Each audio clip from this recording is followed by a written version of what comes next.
Ça se passe là-haut, au paradis. Casimir y est jardinier.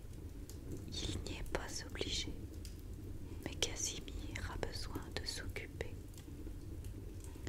C'est dans sa nature, et comme des vers pâturages, ce n'est pas ça ici qui manque.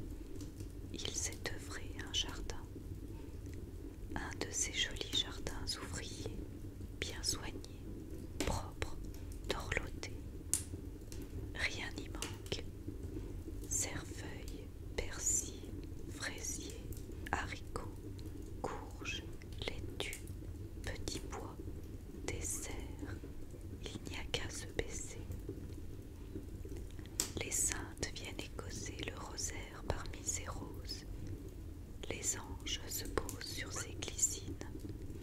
Toujours joyeux, serviable, blagueur, c'est le bout en train de la galerie et le grand copain de Saint-Pierre. On suppose aussi que si Casimir redouble ainsi de qualité, c'est qu'il espère peut-être acheter toutes les méchancetés de sa mère, qui, encore bien vivante en bas, rapiate, envieuse, venimeuse, sournoise, passe son temps à multiplier les péchés, à médire, à jeter partout la zizanie. Et puis, un jour, elle meurt, et les diables viennent aussitôt la chercher. Casimir est catastrophé.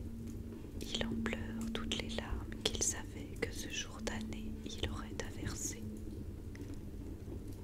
Saint-Pierre, flânant par là, voyant dans cet état, lui demande ce qui ne va pas.